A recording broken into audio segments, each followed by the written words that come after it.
प्रदेश में नक्सलियों के हौसले सातवें आसमान पर हैं। राजनांदगांव में बोर तालाब गोंदिया बॉर्डर के पास सुरक्षा बलों की नक्सलियों के साथ जबरदस्त मुठभेड़ हो गई है, जिसमें 2 जवान शहीद हो गए हैं। बोर तालाब थाना इलाके में दोनों तरफ से काफी देर तक गोलीबारी हुई, फायरिंग हुई। और क्या नुकसान हुआ है, जानकारी दे रहे हैं हमारे संवाददाता राकेश यादव।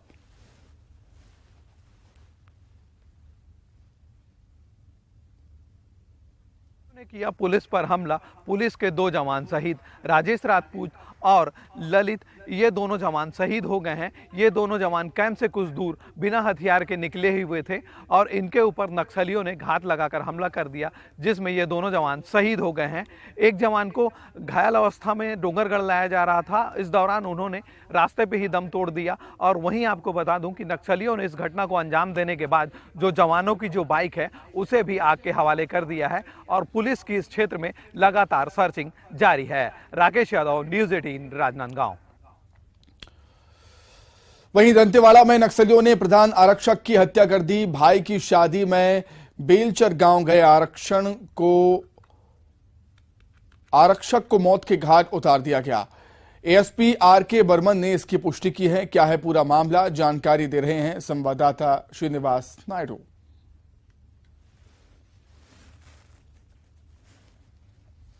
माओवादियों ने फिर एक बार जवान को निशाना बनाया है। प्रधान आरक्षक अपने भाई की शादी में भैरमगढ़ ग्राम बेलचर गया हुआ था। उसी दौरान माओवादियों ने उसे टारगेट कर मौत के घाट उतार दिया है। शादी का माहौल था। जब जवान घर के आसपास टहल रहा था तभी माओवादियों ने उसे घेर कर मौत के घाट उतारा है। ये पूरी घटना भैरमगढ़ थाना क्षेत्र की है। श्रीनिवास नायडू, न्यूज़ 18, बस्तर। इटारसी में अखिल भारतीय हिंदू महासभा की कार्यकर्ता सम्मेलन के दौरान गोडसे जिंदाबाद के नारे लगाए गए। संगठन के राष्ट्रीय महासचिव देवेंद्र पांडे ने नाथूराम गोडसे को वीर बताते हुए कहा कि उनके इतिहास को छिपाने की कोशिश की गई है। मैं चुनौती देता हूं कि जो गोडसे को हत्यारा मानते हैं वो मुझसे मंच पर आकर बहस करें। गांधी के देश में गोडसे की जय जयकार क्यों हुई, संवाददाता शैलेंद्र कौरव की रिपोर्ट देखिए आप। अखिल भारतीय हिंदू महासभा का कार्यकर्ता सम्मेलन और स्वाभिमान रैली का आयोजन कल नर्मदापुरम इटारसी में किया गया, जिसमें गोडसे को राष्ट्रीय आदर्श बताते हुए गोडसे जिंदाबाद के नारे भी लगाए गए। दरअसल हिंदू महासभा धर्म रक्षा यात्रा निकालने जा रही है, जिसका उद्देश्य धार भोजशाला मंदिर को मुक्त कराना है। और इसी के साथ कार्यक्रम में गोडसे जिंदाबाद के नारे लगाते हुए हिंदू महासभा के कार्यकर्ताओं ने कहा कि जो इतिहास है उसे तोड़ मरोड़ कर पेश किया गया है। नाथूराम गोडसे सच्चे गांधीवादी थे और राष्ट्रपिता महात्मा गांधी को अपना आदर्श मानने के साथ वह हिंदुस्तान को भी अपना आदर्श मानते थे। और इसी कारण जिस जज ने उन्हें फांसी की सजा दी थी, उसने नौकरी से त्यागपत्र देकर गोडसे की जीवनी लिखी है। भला ऐसा कैसे हो सकता है कि जिस जज का मन परिवर्तन हो गया हो उन्हें सजा देने के बाद, तो वो चरित्र, गोडसे का चरित्र, देश के लिए अन्यायी साबित हो जाए। हिंदू महासभा के राष्ट्रीय महासचिव देवेंद्र पांडे का कहना है कि जो भी व्यक्ति इस विषय पर प्रामाणिकता के साथ बहस करना चाहता है वह हिंदू महासभा के कार्यकर्ताओं और पदाधिकारियों से संवाद करे। और गोडसे जिंदाबाद थे, हैं और रहेंगे, इसलिए हिंदू महासभा द्वारा यह नारे लगाए जा रहे हैं। शैलेंद्र कौरव, न्यूज़ 18, नर्मदापुरम। सीहोर पहुंचे कांग्रेस के वरिष्ठ नेता दिग्विजय सिंह ने एक बार फिर साफ कर दिया है कि आगामी विधानसभा चुनाव कमलनाथ के नेतृत्व में ही लड़ा जाएगा और कांग्रेस का चेहरा भी कमलनाथ ही होंगे। क्यों ये नौबत आई है कि दिग्विजय सिंह को सीएम फेस पर सफाई देनी पड़ी है? क्या वाकई सीएम फेस पर कोई रार था? संवाददाता वासु चौधरी की रिपोर्ट देखें।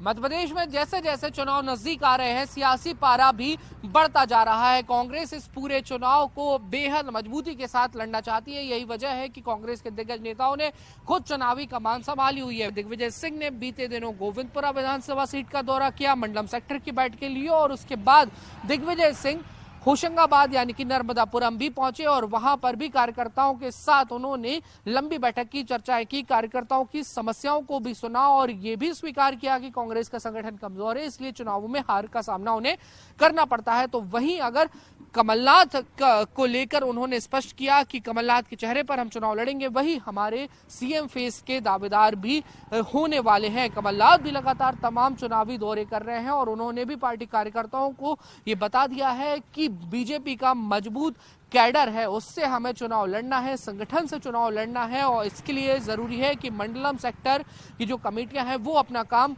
बहुत ईमानदारी और मजबूती के साथ करें ताकि जमीनी स्तर पर कांग्रेस को पकड़ बनाने में मदद मिल सके। बहरहाल देखना होगा कि बीजेपी जो 51% वोट शेयर का टारगेट लेकर चल रही है और उसके तहत रणनीतिक रूप से काम कर रही है, उसका जवाब कांग्रेस इन चुनावों में कैसे दे पाती है। हालांकि 2018 के विधानसभा चुनावों को मध्य प्रदेश की सत्ता के लिहाज से एक बड़ा उलटफेर वाला चुनाव माना गया था, जहां पर कांग्रेस सरकार बनाने में कामयाब हुई थी, लेकिन उस समय कमलनाथ, दिग्विजय सिंह के साथ जो ज्योतिरादित्य सिंधिया भी थे। अब बिना ज्योतिरादित्य सिंधिया की कांग्रेस कितनी मजबूती के साथ ये चुनाव लड़ती है, ये जरूर देखने वाली बात होगी। हालांकि जनता ने अभी तक अपना रुख बेहद स्पष्ट नहीं किया है, जिसके चलते पॉलिटिकल पंडितों का भी एनालिसिस है कि कांटे का मुकाबला इन चुनावों में देखने मिलेगा। बागेश्वर धाम के धीरेन्द्र शास्त्री ने एक बार फिर से हिंदू राष्ट्र को लेकर हुंकार भरी है। महायज्ञ के समापन के दौरान शास्त्री ने कहा कि उन्हें पॉपुलैरिटी नहीं चाहिए, उन्हें रामचरितमानस राष्ट्रीय ग्रंथ और हिंदू राष्ट्र चाहिए। इसके साथ ही उन्होंने राजनीतिक दलों को अपने समर्थन पर भी बड़ा बयान दिया। विशेष जानकारी दे रहे हैं हमारे संवाददाता नरेंद्र परमार। अखिल भारतीय हिंदू महासभा का कार्यकर्ता सम्मेलन और स्वाभिमान रैली का आयोजन कल नर्मदापुरम इटारसी में किया गया, जिसमें गोडसे को राष्ट्रीय आदर्श बताते हुए गोडसे जिंदाबाद के नारे भी लगाए गए। दरअसल हिंदू महासभा धर्म रक्षा यात्रा निकालने जा रही है, जिसका उद्देश्य धार भोजशाला मंदिर को मुक्त कराना है और इसी के साथ कार्यक्रम में गोडसे जिंदाबाद के नारे लगा।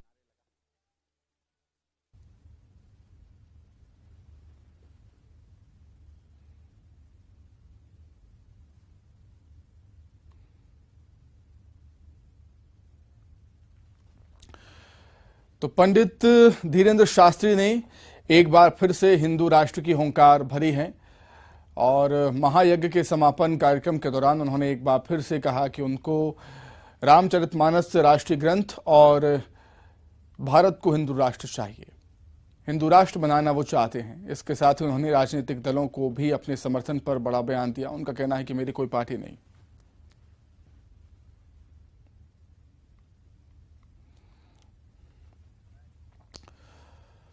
प्रदेश में पुरानी और नई पेंशन पर शिक्षक संघ ने मोर्चा खोल दिया है। रायपुर में बड़े आंदोलन की अनुमति नहीं मिलने के चलते रायपुर के बूढ़ा तालाब पर सिर्फ 100 लोग ही प्रदर्शन कर सकेंगे। इस आंदोलन में 4 संघ के शिक्षक शामिल हो रहे हैं, जो अलग अलग जिलों में आवाज बुलंद करेंगे। शिक्षकों की हड़ताल के बीच से देखिए संवाददाता विनोद कुशवाहा की रिपोर्ट। पुरानी पेंशन में कटौती को लेकर के पूर्व सेवा गणना शिक्षक मोर्चा के द्वारा आज 1 दिवसीय हड़ताल करने का फैसला लिया गया है। दोपहर 12 बजे से बड़ी संख्या में शिक्षक मोर्चा के जो लोग हैं वो यहाँ पर इकट्ठे होंगे और प्रदर्शन करेंगे। इसके अलावा शहर में एक रैली भी निकाली जाएगी और ये रैली शहर में भ्रमण करने के बाद कलेक्ट्रेट पहुँचेगी, जहाँ पर अपनी मांगों को लेकर कलेक्टर को एक ज्ञापन भी सौंपा जाएगा। दरअसल 10 साल जिन्हें पूरा नहीं हुआ है या 2028 में जो शिक्षक रिटायर्ड होने वाले हैं, उन्हें खासतौर पर जो LB संवर्ग के शिक्षक हैं उन्हें इसका फ़ायदा नहीं मिलेगा और इसी वजह से जो सैकड़ों शिक्षक हैं वो नाराज़ हैं। और पहले इस जो आज हड़ताल की जा रही है इसका रायपुर में प्रदर्शन आज के दिन होना था, लेकिन वहाँ पर चूंकि 100 लोगों को ही अनुमति दी गई है और ऐसे में मोर्चा के द्वारा ये तय किया गया है कि अपने अपने जिला मुख्यालयों में जो है प्रदर्शन करें और इसी वजह से बिलासपुर जिला मुख्यालय नेहरू चौक में ये प्रदर्शन होने जा रहा है। दोपहर 12 बजे से ये प्रदर्शन होगा, जहाँ पर कि मोर्चा के 4 बैनरों के जो संघ हैं, छत्तीसगढ़ टीचर एसोसिएशन, इसके बाद संयुक्त टीचर एसोसिएशन और नवीन शिक्षक संघ, ऐसे 4 शिक्षक संघ के बैनर तले एक संघ तैयार किया गया है, सेवा पूर्व सेवक मोर्चा संघ। इनके द्वारा ये प्रदर्शन किया जाएगा और सरकार को जगाने का प्रयास किया जाएगा, अपनी मांगों से अवगत कराया जाएगा। हालांकि इससे पहले इनके द्वारा सरकार से कोई चर्चा नहीं है, लेकिन हड़ताल के जरिए वो सरकार का ध्यान दिलाना चाहते हैं कि जो पेंशन स्कीम जो पहले से लागू थी उसे लागू किया जाए। विनोद कुशवाहा, न्यूज़ 18। छत्तीसगढ़ में बीजेपी ने मोर्चा खोल दिया है। मोर आवास मोर अधिकार के तहत 11 विधानसभा क्षेत्रों में बीजेपी प्रदर्शन करेगी। पार्टी के नेता कार्यकर्ता विधायक आवास का घेराव करेंगे। इसके बाद चक्का जाम कर विरोध भी जताया जाएगा। कहां कौन कौन से नेता मोर्चा संभालेंगे, जानकारी दे रहे हैं संवाददाता देवव्रत भगत। मोर आवास मोर अधिकार में अनियमितताओं को लेकर के बीजेपी आज छत्तीसगढ़ की 11 विधानसभा सीटों में प्रदर्शन करने जा रही है और यहां विधानसभा स्तर पर विधायक के निवास का घेराव किया जाएगा। जिस तरह से प्रदेश अध्यक्ष अरुण साव महासमुंद में प्रदर्शन करेंगे तो वहीं बृजमोहन अग्रवाल राजिम में प्रदर्शन करते हुए दिखाई देंगे। इसके अलावा रायपुर में विधायक विकास उपाध्याय के भी निवास का घेराव किया जाएगा। फिलहाल देखा यह जा रहा है कि लगातार कई मसलों को लेकर के विपक्ष हमलावर है और एक तरह से ये कोशिश की जा रही है कि जनता के मुद्दों को लेकर के प्रदर्शन किए जाएं और क्योंकि ये चुनावी साल है इसलिए इस तरह के प्रदर्शन लगातार देखे जाएंगे। और आज मोर आवास मोर अधिकार में अनियमितताओं को लेकर के बीजेपी का ये बड़ा प्रदर्शन देखा जा रहा है। कैमरा पर्सन रोहित श्रीवास्तव के साथ देवव्रत भगत, न्यूज़ 18 रायपुर। भोपाल से बड़ी खबर, जहां सहकारिता मंत्री अरविंद भदौरिया के बंगले का घेराव किया है। सहकारी कर्मचारियों ने वेतन वृद्धि सहित कई मांगों को लेकर डटे हुए हैं कर्मचारी। भोपाल से खबर आपको हम बता रहे हैं, जहां पर सहकारिता मंत्री अरविंद भदौरिया के बंगले का घेराव करने के लिए सहकारी कर्मचारी पहुंचे हुए हैं। तस्वीरें आप देख सकते हैं कि बंगले के बाहर बड़ी संख्या में सहकारी कर्मचारी आपको नजर आ रहे होंगे। सहकारी कर्मचारियों ने प्रदर्शन किया है। अरविंद भदौरिया, सहकारिता मंत्री अरविंद भदौरिया के बंगले के बाहर वेतन वृद्धि सहित कई मांगे हैं इनकी।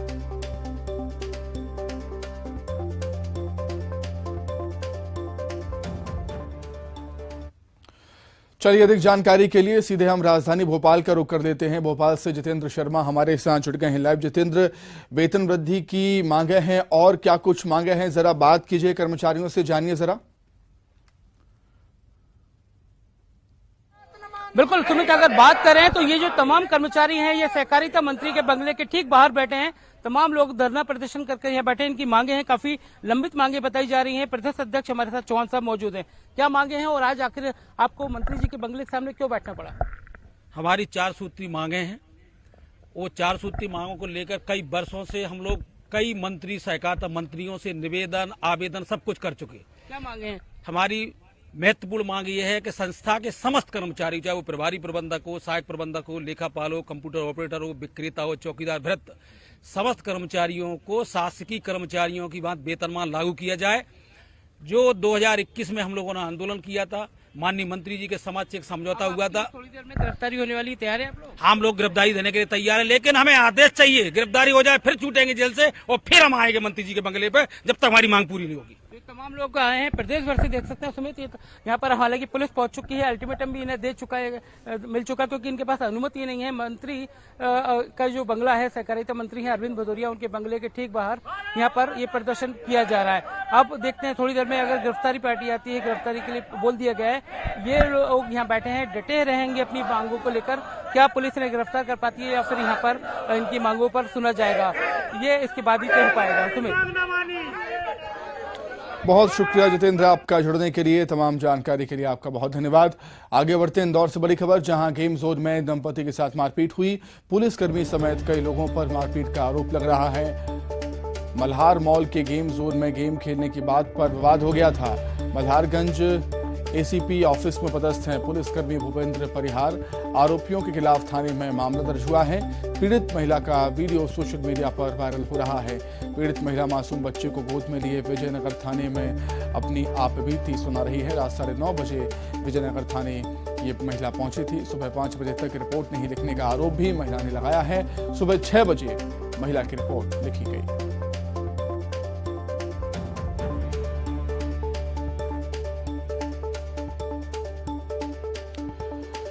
तो खबर इंदौर से आपको बता रहे हैं, जहां पर मल्हार मॉल के गेम जोन में विवाद हो गया था और विवाद में दंपति के साथ मारपीट की। पुलिसकर्मियों समेत कई लोगों पर मारपीट के आरोप लग रहे हैं। मल्हारगंज एसीपी ऑफिस में पदस्थ है पुलिसकर्मी भूपेंद्र परिहार।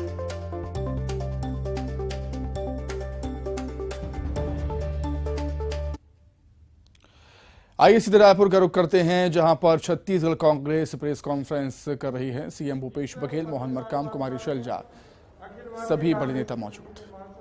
छत्तीसगढ़ प्रभारी आदरणीय कुमारी शैलजा मैम जी, छत्तीसगढ़ राज्य के मुख्यमंत्री माननीय भूपेश बघेल साहब जी, हमारे वरिष्ठ मंत्री आदरणीय ताम्रध्वज साहू जी, आदरणीय रविंद्र चौबे जी, आदरणीय डॉक्टर श्रीकांत जी, आदरणीय जयसिंह अग्रवाल जी, आदरणीय उमेश पटेल जी, आदरणीय अनिला भैया जी, आदरणीय अमरजीत भगत जी, आदरणीय कवंती लखमा जी, संचार विभाग के प्रमुख सुशील आनंद शुक्ला जी और आदरणीय राजेंद्र तिवारी जी, आदरणीय गुरु विजय कुमार जी, आदरणीय राजेश तिवारी जी और आदरणीय पत्रकार साथियों, आप सबको पता है आज महत्वपूर्ण विषय पर आदरणीय शैलजा मैम जी संबोधित करेगी। लोकतांत्रिक तरीके से चुनी हुई सरकारों को परेशान करने के लिए, अध्यस्त करने के लिए केंद्र में बैठी भारतीय जनता पार्टी की मोदी जी की सरकार लगातार हथकंडे अपना रही है। छत्तीसगढ़ में हमारा राष्ट्रीय महाधिवेशन है, उससे पहले कांग्रेस पार्टी के हमारे कार्यकर्ताओं साथियों के यहाँ ईडी का छापा इस ओर इंगित करता है कि केंद्र सरकार कांग्रेस पार्टी और हमारे कार्यकर्ताओं को परेशान करना चाहती है। कांग्रेस के अधिवेशन को डिस्टर्ब करने छत्तीसगढ़ में ईडी के छापे मारे जा रहे हैं। भाजपा जब राजनीतिक रूप से मुकाबला नहीं कर पाती तो वह ईडी, सीबीआई, आईटी जैसे केंद्रीय एजेंसियों का दुरुपयोग कर रही है। पिछले 8 साल में 3010 छापे ईडी में मारे हैं, 95% छापे विपक्ष पर ईडी में मारे हैं। मीडिया जब भी छापती है और आप छापा मारते हैं, संसद में आप विपक्ष को बोलने नहीं देते। न्यायपालिका को आप सार्वजनिक तौर पर प्रेस वार्ता करने पर मजबूर करते हैं। ईडी, सीबीआई, इनकम टैक्स को अपने कांग्रेस पार्टी और विपक्ष के खिलाफ फ्रंटल ऑर्गेनाइजेशन बना रखा है। क्या ये आपका लोकतंत्र है? आपके परम मित्र अडानी के महाघोटाले में आप जांच क्यों नहीं कराते? हम कोई कील छुपा नहीं रहे हैं, हम पीछे नहीं हटेंगे। हमारा अधिवेशन ऐसा ही चलेगा, छापे होने दीजिए, हम कड़ा मुकाबला करेंगे। अदानी मामले पर कोई जांच नहीं हो रही है, हम जेपीसी की मांग कर रहे हैं। जहां छापे पड़ने चाहिए वहां नहीं पहुंचे। 2014 से ईडी के जाल में विपक्ष को पार्टीवार लिस्ट पर गौर करें। अब तक के ईडी ने विपक्ष दलों के यहाँ इस प्रकार से छापेमारी है। कांग्रेस 24, टीएमसी 19, एनसीपी 11, शिवसेना 8, डीएमके 6, बीजू जनता दल 6, राष्ट्रीय जनता दल 5, बीएसपी 5, एसपी 5, टीडीपी 5, इनोलो 3, वाईआरसीपी 3, सीपीएम 2, एनपी 2, टीडीपी 2 और अन्य दलों पे छापा मारे। तो इससे साफ जाहिर हो रहा है कि देश में अलग अलग राज्यों में भारतीय जनता पार्टी की सरकार है, मगर क्या वहाँ भ्रष्टाचार नहीं हो रहा है? अपने राज्यों को बचाने के लिए विपक्ष को दबाया जा रहा है। मैं ससम्मान हमारे प्रभारी आदरणीय शैलजा मैम जी को आमंत्रित करता हूँ, वो पत्रकार वार्ता को संबोधित करेंगे। आदरणीय माननीय मुख्यमंत्री श्री भूपेश बघेल जी, हमारे डीसीसी अध्यक्ष श्री मोहन मरकाम जी, यहाँ उपस्थित हमारे सभी वरिष्ठ साथी, नेतागण, मंत्रीगण, पार्टी के हमारे पदाधिकारीगण, मीडिया के हमारे साथी, छायाकार बंधुओं, आप सभी का इस प्रेस वार्ता में स्वागत है। और आप जानते ही हैं कि आज हमने आपको यहाँ पर किस लिए बुलाया। साथियों, आपने देखा है कि भारतीय जनता पार्टी कांग्रेस पार्टी से वैसे तो पूरे विपक्ष से, लेकिन कांग्रेस पार्टी से खास तौर किस कदर डर चुकी है। इनकी सरकार, केंद्र सरकार, माननीय मोदी जी की सरकार जिस तरह की दमनकारी नीतियों को अपना रहे, विपक्ष की आवाज उठने नहीं देते, चाहे संसद में हो चाहे बाहर। संसद में हमारे नेताओं के वक्तव्य को स्पंज किया जाता है ताकि जो इनके साथी हैं, जिन पर असली मायने में रेड होना चाहिए, उनके खिलाफ कोई आवाज ना उठे। राहुल जी पर रेड की, राहुल जी को बुलाया गया क्वेश्चन के लिए, रेड नहीं क्वेश्चनिंग के लिए बुलाया गया। हमारे नेता सोनिया जी को बुलाया गया। ये किसी भी स्तर पर गिर सकते हैं। और जब राहुल जी ने इनकी गलत नीतियों के खिलाफ आम लोगों की आवाज उठाने के लिए जब भारत जोड़ो यात्रा की, तो इस यात्रा से तो ये इतना बौखला गए हैं कि ये इस तरह के हथकंडे अपना रहे हैं। हमें खुशी है, पूरे छत्तीसगढ़ को खुशी है कि हमारे यहाँ रायपुर में महाधिवेशन होने जा रहा है कांग्रेस पार्टी। बल्कि मैं बधाई देना चाहूंगी मुख्यमंत्री जी को,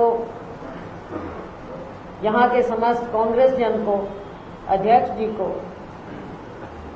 कि आपने सभी को निमंत्रण दिया कि यहाँ पर महाधिवेशन हो। एक ऐतिहासिक महाधिवेशन होने जा रहा है और शायद इसी बात से भी ये लोग डर गए हैं, घबरा गए हैं और बौखला गए हैं। बार बार क्या कारण है कि कांग्रेस पार्टी को टारगेट किया जाता है? अभी अध्यक्ष जी ने बताया 24 बार हमारे ऊपर रेड हुई। क्या हम इन बातों से इनसे दबने वाले हैं? कांग्रेस पार्टी, हमारे नेता, हमारे कार्यकर्ता ना इनसे दबने वाले हैं और बल्कि और ज्यादा मजबूत होकर इनकी गलत नीतियों के खिलाफ हम आवाज उठाएंगे। आज जरूरत है रेड करने की, जरूरत है रेड करने की अडानी जी जैसे लोगों पर, जिन्होंने दुनिया भर में हमारे देश को नीचा दिखाया है। आप देखते हैं इंटरनेशनल एजेंसीज जो बातें निकाल रही हैं। कांग्रेस पार्टी ने हर रोज सवाल पूछे, 14 दिन हो गए, हर रोज 3 सवाल पूछे जाते हैं, लेकिन क्या माननीय प्रधानमंत्री जी या किसी ने भी सरकार की ओर से एक भी सवाल का जवाब दिया? क्या सदन में माननीय प्रधानमंत्री जी ने एक भी जवाब दिया? क्या वित्त मंत्री महोदया ने एक भी बात का जवाब दिया? बल्कि सब बातों को ढकने की कोशिश की जा रही है। साथियों, ऐसी दमनकारी सरकार के खिलाफ कांग्रेस जन और मजबूत होकर आगे निकलेंगे और ये कोई भी हथकंडे अपनाएं, लोकतंत्र में इनका विश्वास है नहीं, संसद में इनका विश्वास है नहीं, अपनी इन्वेस्टिगेटिव एजेंसीज का किस प्रकार, जिस बेशर्मी से दुरुपयोग हो रहा है, दुनिया देख रही है, देश देख रहा है। आप लोग जो यहाँ पर मौजूद हैं, मीडिया के हमारे साथ, आपकी आवाज को भी दबाया जाता है। या तो उनकी लाइन पर चलिए वरना मीडिया को भी बख्शा नहीं जाएगा। या तो बड़े बड़े हाउसेस से मीडिया हाउस खरीदवा दिए जाते हैं ताकि इन्हीं की आवाज सुनाई दे और आम लोगों की आवाज ना उठे। आज देश की जो दुर्गति हो रही है, हमारे समाज की जो बदहाली की जा रही है, साथियों, ये ज्यादा दिन चलने वाली बात नहीं। अभी महाधिवेशन है, उसके बाद चुनाव आ रहा है। ये क्या समझते हैं? क्या हमारे लोग, जनता इनकी बात को समझ नहीं रहे? हम इनकी एक एक बात को बेनकाब करेंगे। कांग्रेस पार्टी आम लोगों की आवाज को दबने नहीं देगी और ये किसी भी तरह के हथकंडे अपनाएं। हमारी आवाज, आपकी आवाज, लोगों की आवाज कमजोर नहीं होने देगी। आज जो हुआ, करीबन आधा दर्जन हमारे साथियों के साथ उन पर ईडी की रेड हुई, और भी कितनों के ऊपर करें, हम पीछे हटने वाले नहीं। राम गोपाल अग्रवाल जी, गिरीश देवांगन जी, सनी अग्रवाल जी, आरती सिंह जी, देवेंद्र यादव जी, विनोद तिवारी जी और भी अन्य साथियों की खबर मिल रही, इन पर रेड चल रही। अब ये क्या निकालना चाहते हैं आप समझ सकते हैं। क्योंकि महाधिवेशन हो रहा है, ये सोचते हैं कि क्या इस तरह से बिगाड़ेंगे। कुछ नहीं बिगड़ने वाला साथ। हम आगे बढ़ रहे हैं। महाधिवेशन बहुत बढ़िया ढंग से हमारा होगा। 15,000 के करीब लोगों को हमने निमंत्रण दिया है। महाधिवेशन केवल अधिवेशन नहीं है, महाधिवेशन। और आप देखेंगे कि छत्तीसगढ़ किस तरह से पूरे देश को दिखाएगा और इन बातों से पीछे नहीं हटेगा। हम अपने साथियों के साथ मजबूती से खड़े और खड़े रहेंगे, चाहे ये कुछ भी करें। मैं अब आमंत्रित करना चाहूंगी हमारे मुख्यमंत्री भूपेश बघेल जी से कि ये आपको संबोधित करें, क्योंकि इनसे तो वैसे भी भारतीय जनता पार्टी का, सरकार का और इन्वेस्टिगेटिव एजेंसी का कुछ ज्यादा ही लगाव है। बार बार इनके पास आते हैं, इनकी हॉस्पिटैलिटी पसंद है शायद उन्हें, क्योंकि ये भी कभी भी इनके माथे पर भी शिकन नहीं आई। और साथियों, यही होता है राजनीति में, हम और मजबूत होकर निकलते हैं। तो मैं आमंत्रित करूंगी भूपेश बघेल जी। हमारे प्रभारी आदरणीय हमारी शैलजा जी,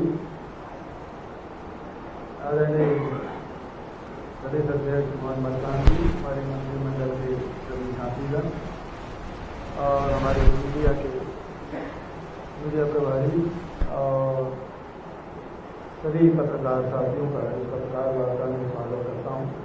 60 नोटिस में ये पत्रकार वार्ता दी जा रही है।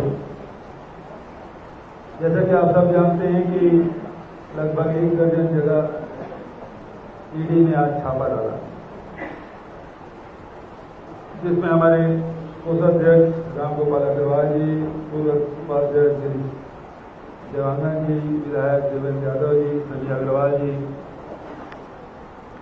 आरपी सिंह हमारे प्रवक्ता, विनोद तिवारी हाउसिंग बोर्ड के सदस्य, और भी जगह की सूचना है लेकिन कंफर्म नहीं हुआ है, क्योंकि बहुत सारे इस प्रकार की खबरें आ जाती है जो सबसे नहीं होता है। इसलिए जब तक कंफर्म नहीं होगा तब तक उसके बारे में उचित नहीं। आप सब जानते हैं कि 4 दिन बाद अखिल भारतीय कांग्रेस कमेटी का राष्ट्रीय महाधिवेशन होने वाला है। सारे लोग तैयारी में जुटे हुए हैं। जिनको भी अखिल भारतीय कांग्रेस कमेटी ने, प्रदेश कांग्रेस कमेटी ने और हमारे प्रभारी जी ने जिनको जिम्मेदारी दी, वो सब लोग अपने अपने काम में लगे हुए हैं। दिन रात मेहनत कर रहे हैं, तैयारी भी हो रही है और आप सब भी वहाँ बहुत सारे हमारे मीडिया साथी स्थल निरीक्षण करने भी गए, हम लोग साथ भी गए।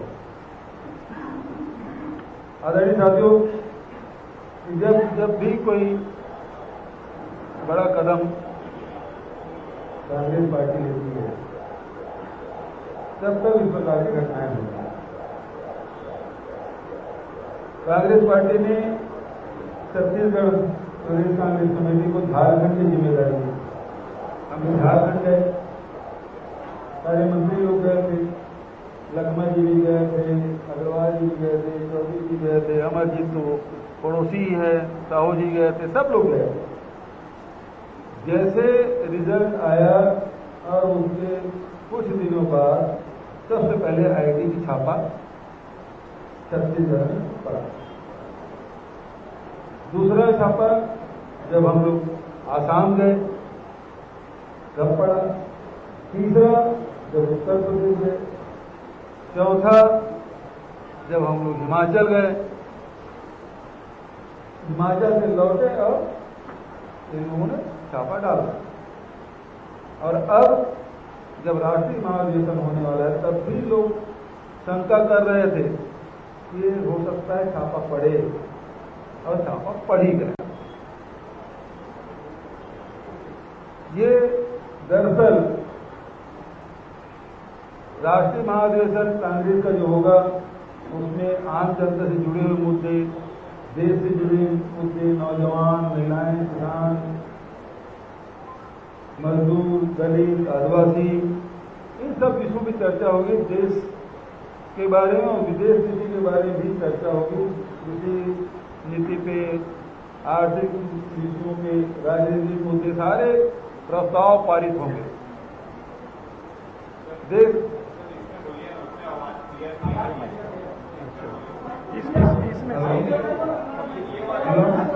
ये ठीक है, अब इसमें ठीक है, अब आ रही आवाज। चलो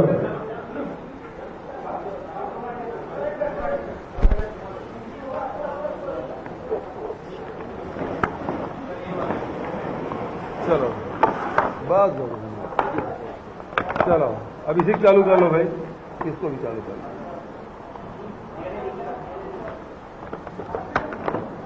हेलो, अब ठीक है। चलिए, अभी जानकारी मिली है कि बिलाईगढ़ के विधायक चंद्रदेव राय के यहां भी छापा पड़ चुका है।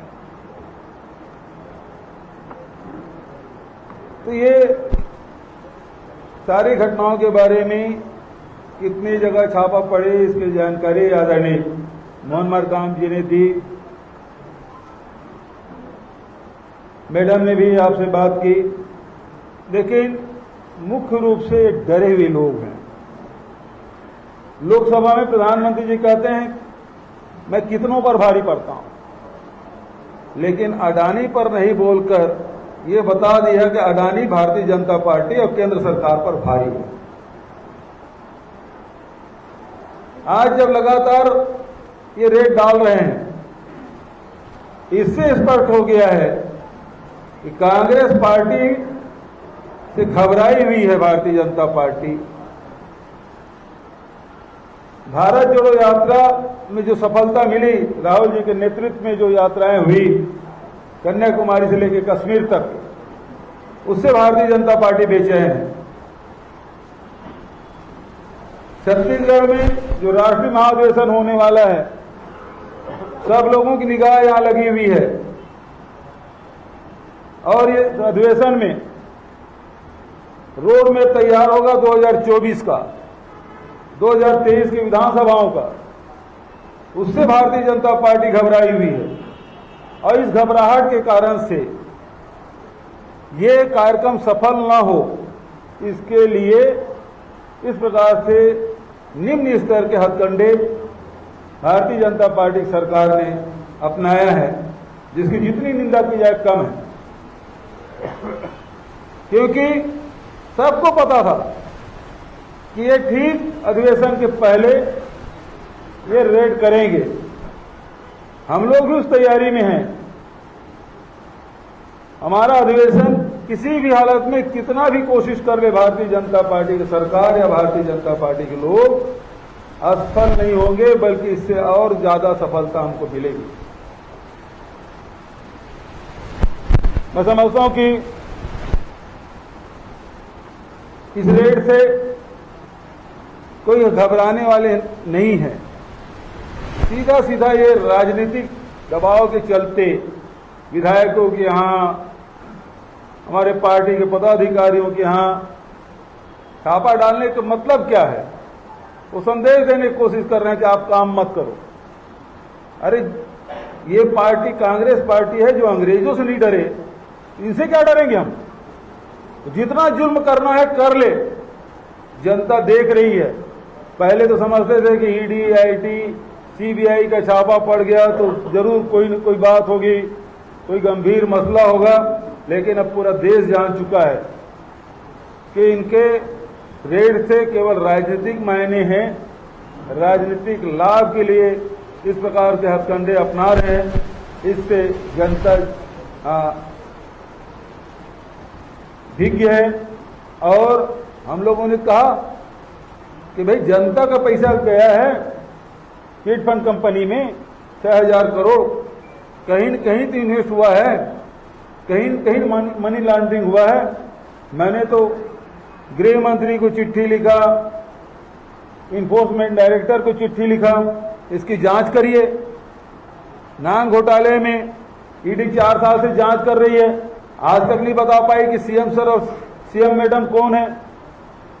इसकी जांच तो इन्होंने नहीं करते, लेकिन राजनीतिक लाभ लेने के लिए इस प्रकार से हथकंडे अपना रहे हैं। और इससे हम लोग घबराने वाले नहीं हैं, डरने वाले नहीं हैं, बल्कि हमारा इरादा और मजबूत होगा।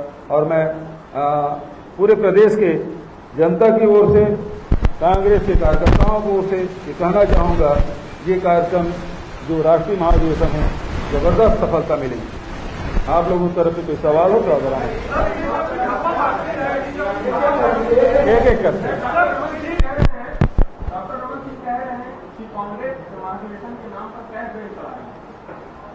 उसको तो वही समझ आता है।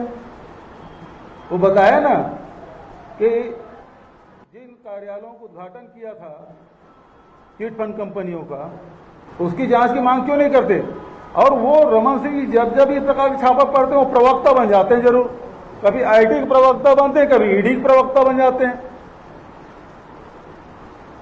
ये तो प्रवक्ता बने हुए हैं और वही करवा रहे हैं, क्योंकि किसियानी बिल्ली खंबा नोचे।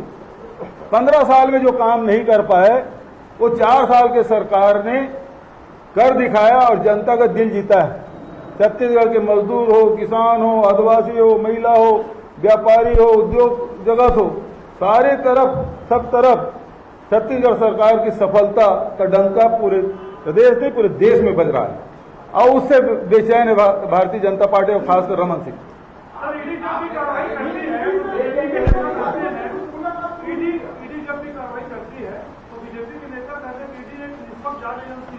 वो अपना रूटीन कार्रवाई कर रही है। कांग्रेस नेता पर बंदी क्या जरूरत है? जांच के बाद जब आएगा तो तुम पानी का पानी हो जाएगा। एक चीज बताइए, ये किस मामले में जांच कर रहे हैं कि पता है आपको? और अधिवेशन की ठीक पहले करने का आवश्यकता क्या है? अधिवेशन के पहले भी कर सकते थे। यदि जिन मामलों की वो बात करते थे, कर रहे हैं, उनमें पहले भी कर सकते थे, महीने 2 महीने पहले भी कर सकते थे, महीने भर बाद कर सकते थे। लेकिन ठीक अधिवेशन के 4 दिन पहले करना क्या बताता है? इधर से कोई सवाल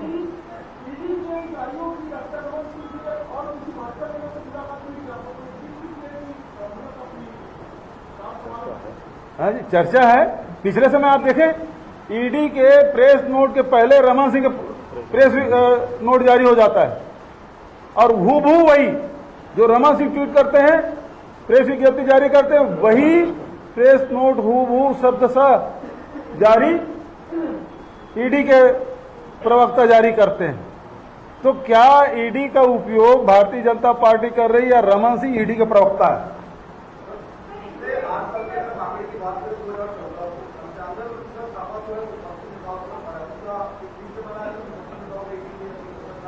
दूसरी बात भी बताऊंगा, आदरणीय मोहन मरकाम जी ने आंकड़े सब दिए, किस किस विपक्षी दल को कितने कितने छापे पड़े।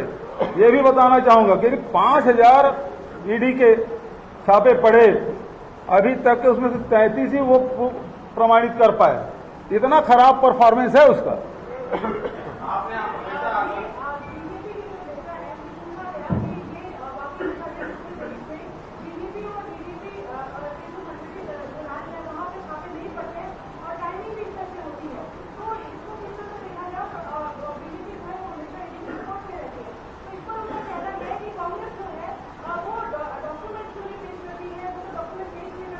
कौन सा डॉक्यूमेंट?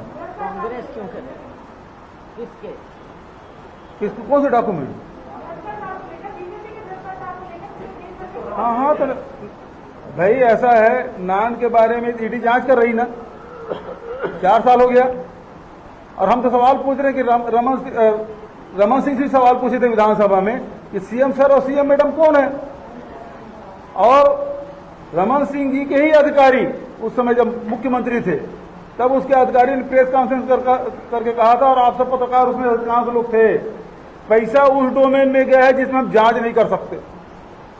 कौन सा वो क्षेत्र है जहां गया उसकी जांच नहीं कर सकते?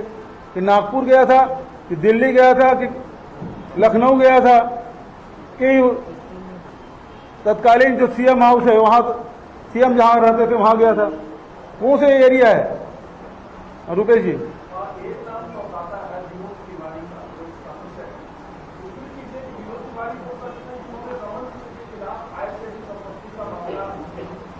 बहुत सही बात। ये पूरे मामले देख लीजिए, कोषाध्यक्ष का काम क्या है?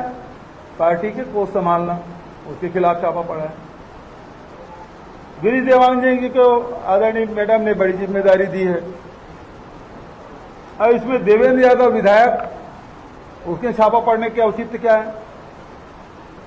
और सनी अग्रवाल का इसमें क्या रोल हो सकता है? आरपी सिंह का क्या रोल हो सकता है? वो तो दिन रात आप लोगों के साथ बैठे रहते हैं। उसी प्रकार से विनोद तिवारी हाउसिंग बोर्ड का डायरेक्टर, उसका क्या रोल हो सकता है? कुल मिला के ये है कि कांग्रेस के चुनिंदा लोगों को चिन्हित करके उसके खिलाफ कार्रवाई करो ताकि अफरा तफरी मच जाए। तो इसीलिए मैंने कहा कि हम अंग्रेजों से नहीं घबराए, इनसे क्या डरेंगे। हाँ जी, याद है कि 1997 में भोपाल में बीजेपी का राष्ट्रीय मुख्यमंत्री दिग्विजय सिंह, तो उन्होंने पूरे अधिवेशन बीजेपी के नेताओं को राष्ट्रीय बुलाया। तो एक अधिवेशन वो था और एक अधिवेशन आपका हो रहा है, उसके पहले ईडी की छापेमारी होना, आपको लगता है कि जो राजनीतिक प्रजातंत्र और सम्मान है उसे ही खत्म किया जाएगा? बिल्कुल, लोकतंत्र ही खत्म। मतलब देखिए, ये मैं शुरू से कह रहा हूँ कि लोकतंत्र में आपके विचार की भिन्नता होती है, व्यक्तिगत दुश्मनी नहीं होती। आप अपने विचार लेके जनता के बीच में जाते हैं, हम अपने विचार लेके जाते हैं, सभी राजनीतिक दल से लेके जाते हैं, लेकिन दुश्मनी नहीं। ये इनका जो विचार है वो हिटलर मुसोलिनी से प्रभावित लोग हैं, ये विरोध करने वाले को दुश्मन समझते हैं। यदि आप उसकी आलोचना किए तो उसको दुश्मन समझते हैं। और गांधी जी हृदय परिवर्तन की बात करते थे, ये खत्म कर नहीं पाते, तो खत्म करने वाले लोग हैं। तो जो भी विरोध में उसको खत्म कर दो। आपको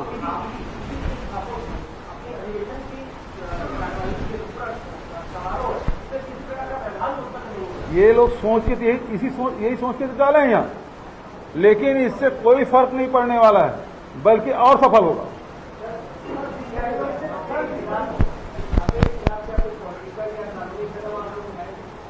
देखिए, इसे विधि सलाहकार तो लेंगे ही, और आगे क्या किया जा सकता है उस पर विचार करेंगे।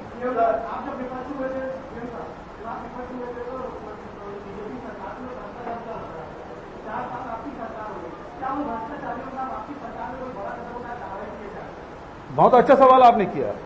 जब जब भी हम लोग कदम उठाते हैं, ये सीधा SLP दायर कर देते हैं, PIL लगा देते हैं। नान घोटाले में विस्तार से जांच करने का उसमें रोक लग गया।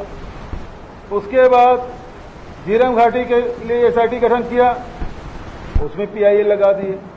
झीरम आयोग एक एकल सदस्य था जस्टिस प्रशांत मिश्रा जी के, उन्होंने रिपोर्ट कहाँ सौंपी? सरकार ने आयोग गठन किया, रिपोर्ट सबमिट किया राज्यपाल को। हमने 2 सदस्यीय कमेटी बनाई और 2 सदस्य कमेटी बनाई तो कौन गया?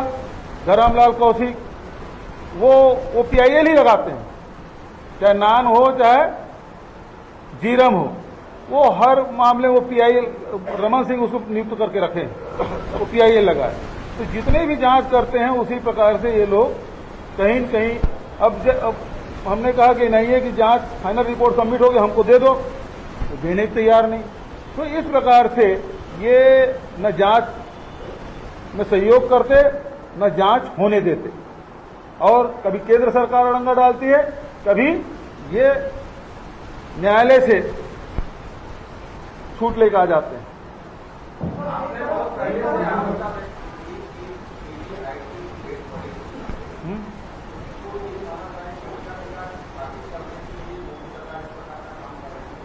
कोशिश किए दूसरे राज्यों में जिस प्रकार से विधायकों को तोड़ने के लिए कोशिश करते रहे, छत्तीसगढ़ में उनकी दाल गली नहीं। 71 का बहुमत है और ये लगातार इस प्रकार से हथकंडे अपना रहे हैं। वो तो है ही, परमानेंट स्थायी रह चुके हैं, बना चुके, निवास बना चुके हैं, ये यहीं रहेंगे। और ईडी के जो असिस्टेंट डायरेक्टर है वो हफ्ते में 5 दिन रहते हैं। अब तो यही इन लोगों को छूट मिल गया, जो छत्तीसगढ़ में अधिकारी जो डिप्यूट हुए हैं वो अपने परिवार के साथ यहाँ रह सकते हैं।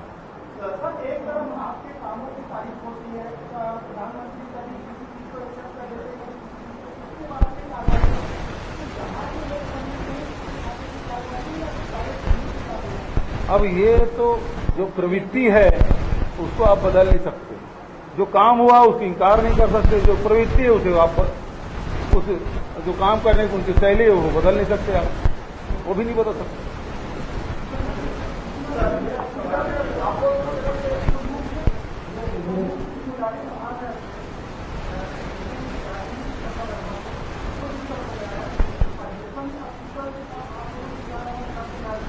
देखिए, वो तो कोशिश यही किए थे कि डिस्टर्ब हो, लेकिन हम आपके माध्यम से कहना चाहते हैं कि कोई डिस्टर्बेंस नहीं होगा।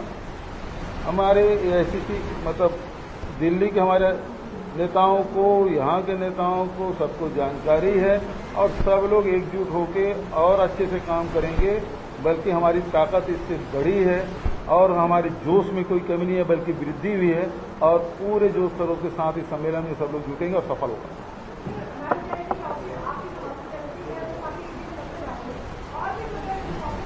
तो व्यंग है समझ लीजिए। हाँ, मतलब भारतीय जनता पार्टी वो लोग ठीक से नहीं करते, क्योंकि देखिए जब उद्धव ठाकरे जी मुख्यमंत्री थे महाराष्ट्र के, तो वो 10 ग्राम गांजा के लिए घूमते थे। आज ट्रकों में पकड़ा जाता है, उसकी कोई पूछ नहीं होती है ना। वहाँ वो सब कुछ हो रहा था, वहाँ ED, IT, CBI, DRI सारे एजेंसियां थी। जब जैसे सरकार बदली, एक नाथ शिंदे जी आए, उसके बाद सब पोस्टर वजह से मट लेके तो वहाँ ठीक से जो मैडम बोल रही थी,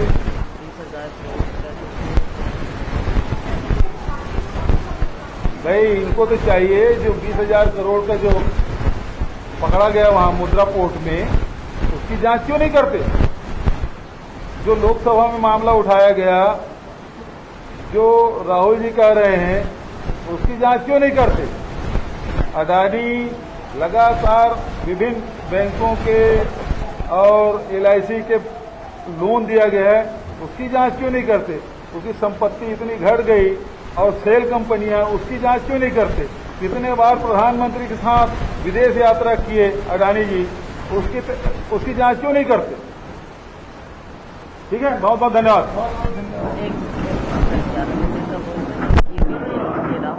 11 बजे जल्दी हो जाएगा, तो बाद में करेंगे, अभी नहीं, बाद में ना होता।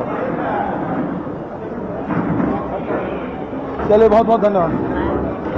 अभी क्या है देखना पड़ जाएगा और उसके बाद